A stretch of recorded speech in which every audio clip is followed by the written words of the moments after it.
Hello दोस्तों, मैं सोचता हूँ एक बार अपना आप सभी का आपके अपने YouTube channel S life knowledge में बहुत बहुत स्वागत करता हूँ।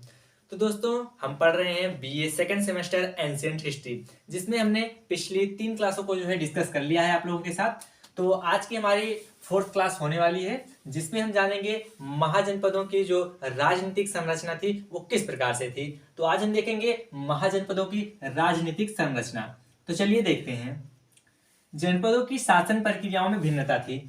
तो जितने भी महाजनपद थे, जो कि आपने 16 महाजनपदों के बारे में पढ़ा, तो इन सभी की जो अपनी अपनी शासन प्रक्रियाएं थी वो एक दूसरे से भिन्न थी, बिल्कुल एक दूसरे से अलग थी। ठीक, आगे देखते हैं।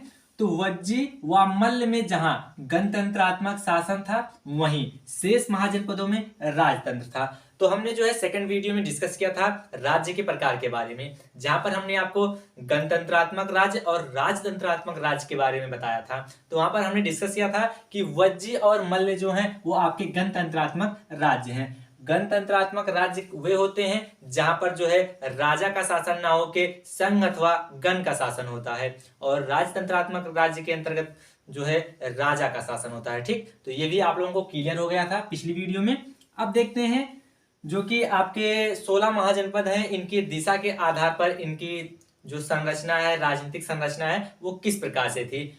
तो जैसा कि सबसे पहले हम देखते हैं, ऐत्रेय ब्राह्मण के अनुसार पूरब दिशा में जो महाजनपद हैं आपके, पूरब दिशा में जो महाजनपद हैं वहां पर किस प्रकार की जो है राजनीतिक संरचना देखने को मिलती है।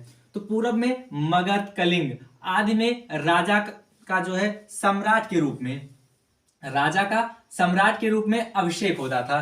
तो जहां पर जो है पूरब दिशा में जो महाजनपद है वहां सामान्यतः जो है शासन सम्राट करता था। जो राजा होता था उसका अभिषेक किया जाता था सम्राट बनने के लिए। तो जो श्रेष्ठ होता था, जो महान होता था, जिसका शासन होता था, उसे सम्राट कहा जाता था। तो यहाँ राजा जो है सम्राट कहलाते थे। तो यहाँ पर राजा क्या कहलाते थे? सम्राट कहलाते थे। राजा वंशानुगत होते थे। तो यहाँ पर जो है राजा क्या होते थे? वंशानुगत होते थे। कहने का मतलब इन्हीं की पीढ़ी दर पीढ़ी जो है राजा बनती आती रहती थी, एक ही जो है परिवार के। ठीक, आगे देखते हैं। तो इन्हें वाजपेय यज्ञ का अधिकार था। वाजपेय यज्ञ, तो जो पूरब दिशा के महाजनपद हैं, जैसे कि आपका मगध, कलिंग, बंग, ये सारे जो महाजनपद हैं, वहां पर क्या होता था? वाजपेय यज्ञ का जो है अधिकार होता था। ठीक, अब देखते हैं पश्चिम दिशा। तो पश्चिम दिशा में क्या होता है? पश्चिम दिशा में सौराष्ट्र, पश्चिम दिशा में सौराष्ट्र, कच्छ और सौवीर का शासन स्वराज कहलाता था। पश्चिम दिशा में सौराष्ट्र, कच्छ और सौवीर का शासन स्वराज कहलाता था। इसके शासक को स्वराट कहते थे।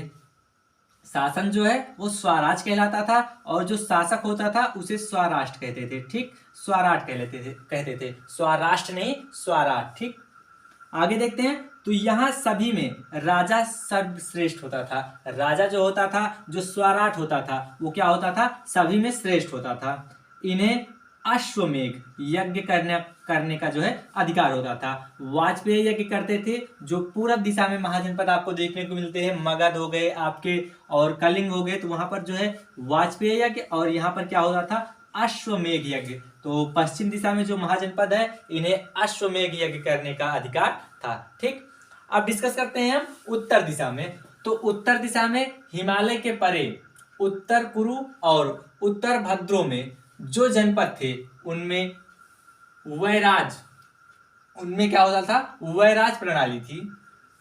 उत्तर दिशा में हिमालय के परे उत्तर कुरु और उत्तर भद्र के जो जनपद थे, उनमें वैराज प्रणाली थी। ठीक, और ये जो राज विहीन जनपद थे, मतलब कि ये जो यहाँ पर जनपद होते थे, जो राज्य होते थे, वे क्या होते थे? वे जो है राजविहीन जनपद होते थे। क्या होते थे? राजविहीन जनपद होते थे। ये विराज क्या होते थे? राजविहीन होते थे। और इन्हें किस यज्ञ का जो है अधिकार था? तो पुरुष मेघ यज्ञ का अधिकार था। उत्तर दिशा के महाजनपदों में जो है पुरुष मेघ यज्ञ का अधिकार था। अब देखते हैं दक्षिण दिशा। दक्षिण दिशा में सतवत, दक्षिण दिशा में सतवत अर्थात यादव थे। इन लोगों में भोज राज्य संस्था थी। भोज राज्य संस्था थी। यहाँ का जो शासक था वो सामान्यतः भोज कहलाता था। यहाँ का जो शासक होता था जो आपका दक्षिण दिशा के महाजनपद है, यहाँ पर जो शासक होता था उसे क्या कहा जाता था? भोज कहा जाता था। ठीक, भोज निश्चित समय के लिए नियुक्त किया जाता था। भोज क्या होता था? एक निश्चित समय के लिए जो है नियुक्त किया जाता था कि इतने समय तक जो है ये शासन करेगा। ठीक, और इन्हें किस यज्ञ का जो है अधिकार था? तो इन्हें, भोज को, इन्हें सर्वमेघ यज्ञ करने का अधिकार था। तो दक्षिण दिशा में जो महाजनपद थे वहां के शासकों को सर्वमेघ यज्ञ करने का अधिकार था।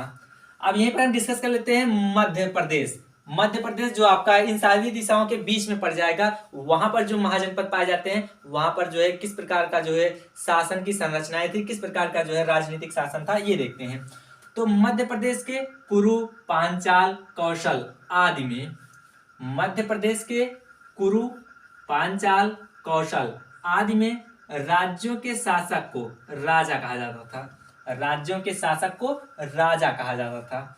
गोपद ब्राह्मण ने जो है, गोपद ब्राह्मण ने अन्य दिशाओं की तरह, जैसे कि बाकी दिशाओं के बारे में आपने पढ़ा, उसी तरह अन्य दिशाओं की तरह जो है यहाँ के राजा को, अन्य दिशाओं की तरह ही यहाँ के राजा को राजसु यज्ञ करने का अधिकार दिया था। तो कौन से यज्ञ करने का अधिकार? राजसु यज्ञ करने का अधिकार दिया था। जो आपके मध्य प्रदेश के क्षेत्र आ जाते हैं, मध्य प्रदेश का जो महाजनपद आ जाते हैं, वहां का शासक राजा कहलाता था और उसे राजसु यज्ञ करने का अधिकार था। ठीक, तो यहां तक आप लोगों को कंफर्म हो गया है, क्लियर हो गया सारी बातें। और इस डायग्राम के माध्यम से जो हम समझ लेते हैं, विराट जो कि आपका उत्तर में महाजनपद था, वहां के शासक को विराट, और कौन से यज्ञ का जो है अधिकार था? तो पुरुष मेघ यज्ञ का अधिकार था। और दक्षिण में आपके शासक को जो है भोज कहा जाता था, और यहाँ पर सर्वमेघ यज्ञ का अधिकार था। इसी तरीके से स्वराष्ट्र जो कि आपके पश्चिम महाजनपद के शासक होते थे, उन्हें स्वराष्ट्र कहा जाता था, और यहाँ पर जो है अश्वमेघ यज्ञ करने का अधिकार था। अब पूरब में आते हैं, तो यहाँ पर जो है राजा को, शासक को सम्राट कहा जाता था, और यहाँ पर वाजपेय यज्ञ करने का जो है अधिकार था। जैसे कि आपका मगध, कलिंग हो गया, तो यहाँ पर हमने जो है सबसे पहले इसी के बारे में जो है डिस्कस किया। और ये हो गया आपका मध्य प्रदेश। ये क्या है? आपका मध्य प्रदेश। ठीक, मध्य प्रदेश। तो मध्य प्रदेश में शासक को जो है राजा कहा जाता था। मध्य प्रदेश के जो शासक थे, मध्य प्रदेश के अंतर्गत जो महाजनपद आते थे, वहां का जो शासक होता था उसे राजा कहा जाता था, उसे जो है राजा कहा जाता था। ठीक, और कौन से यज्ञ का अधिकार था? तो राजसु यज्ञ करने का जो है अधिकार था। कुरु और पांचाल और कौशल, ये महाजनपद जो है मध्य प्रदेश के क्षेत्र में आते हैं, और यहाँ के शासक को राजा कहा जाता था, और राजसु यज्ञ करने का इन्हें अधिकार था। तो आई होप दोस्तों ये बातें आपको क्लियर हो गई हैं। तो मिलते हैं फिर अगली वीडियो में, तब तक के लिए जय हिंद, जय भारत।